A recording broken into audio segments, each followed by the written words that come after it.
আসসালামু আলাইকুম। প্রতিবারের মতো আজকে আমি আরেকটি নতুন ভিডিও নিয়ে হাজির হয়েছি। আপনারা ইতিমধ্যে আমার স্ক্রিনে দেখতে পাচ্ছেন। আমি আজকে আপনাকে দেখাবো কিভাবে একটি অ্যাপ্লিকেশন শিখে বা একটি অ্যাপ্লিকেশনের ফরম্যাট শিখে কিভাবে আপনি সকল ধরনের অ্যাপ্লিকেশন লিখতে পারেন। আপনারা দেখতে পাচ্ছেন আমার স্ক্রিনে এখানে অ্যাপ্লিকেশন লেখা, এরপর এখানে লেখা আপনার হচ্ছে পার্সোনাল অ্যাপ্লিকেশন, অর্থাৎ আমার এই অ্যাপ্লিকেশনটা হচ্ছে অ্যাপ্লিকেশন সাধারণত দুই ধরনের হয়ে থাকে, আপনারা জানেন। এক হচ্ছে আপনার পার্সোনাল, আরেকটা হচ্ছে আপনার যৌথভাবে, অর্থাৎ সবাই মিলে। তো আমি এখন দেখাচ্ছি আপনাকে পার্সোনালভাবে। যদি যৌথভাবে বা সবাই মিলে অ্যাপ্লিকেশন চান তাহলে অবশ্যই কমেন্ট করবেন। তো এখানে দেখতে পাচ্ছেন পার্সোনাল অ্যাপ্লিকেশন লিখার ফরম্যাট। এটা হচ্ছে ব্যক্তিত্ব, মানে একা নিজেকে বুঝাই। নিজে বলতে হয়তো আপনি অসুস্থ বা কোনো সমস্যা, আপনি কলেজ বা স্কুলে যেতে পারেননি, ওই কারণে প্রধান শিক্ষককে একটি দরখাস্ত লিখবেন। বিষয়টা এরকম। পার্সোনাল অ্যাপ্লিকেশন বলতে এটাই বোঝাই। তো এই দেখতে পাচ্ছেন এখানে প্রথমে দেওয়া আছে ডেট, এরপরে অ্যাড্রেস। এভাবে লিখতে হবে ডেট, অ্যাড্রেস, এরপরে সাবজেক্ট প্রেয়ার ফর আপনার যে বিষয়, ওই বিষয়টা লিখবেন। কি সমস্যা, ওই সমস্যা এখানে লিখবেন। এরপর হচ্ছে dear sir, I beg most respectfully to state that I am a student of class, আপনার যেটা হয় 8, 7, 9, 10 বা কলেজ পর্যায়ে যেটা হয় এটা আপনি লিখে দিবেন। এরপরে ইন আপনার যে গ্রুপ, কমার্স থাকতে পারে, সায়েন্স বা হিউম্যানিটিস যেটা হয় আপনি ওইটা লিখে দিবেন।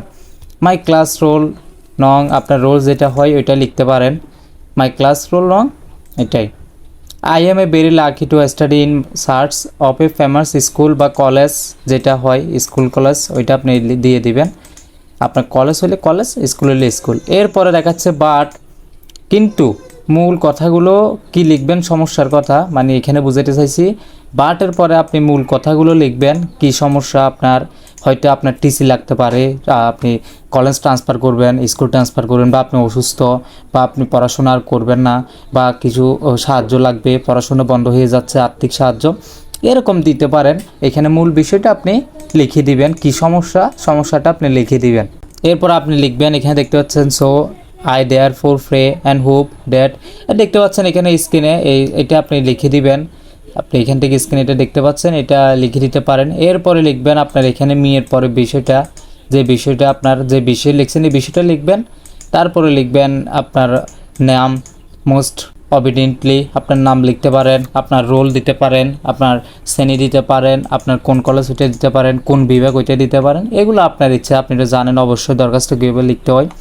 এটা হচ্ছে সবচেয়ে সহজ পদ্ধতি, অর্থাৎ যাদের বিশেষ করে এসএসসি পরীক্ষা সময় হাতে খুবই কম, তাদের ক্ষেত্রে এটা খুব গুরুত্বপূর্ণ হবে, কারণ সময়ের ভিতরে কভার করতে পারবে। এবং ছোট, আপনারা দেখতে পাচ্ছেন খুব ছোট, কয়েকটা লাইন শিখতে পারলে আপনি এটা লিখতে পারবেন, এবং এটা সকল ক্লাস শ্রেণীর জন্য প্রযোজ্য। তো আশা করি ভিডিওটা বুঝতে পারছেন এবং অ্যাপ্লিকেশনটা দেখতে পাচ্ছেন। অ্যাপ্লিকেশনটা আপনার কাছে কেমন লেগেছে, ফরম্যাটটা কমেন্ট করে জানাবেন। আর এরকম নিত্য নতুন ভিডিও পেতে অবশ্যই চ্যানেলটি সাবস্ক্রাইব করবেন এবং ফেসবুক পেজ থেকে দেখে থাকলে ফলো করবেন। সবাই ভালো থাকবেন, সুস্থ থাকবেন। আল্লাহ হাফেজ।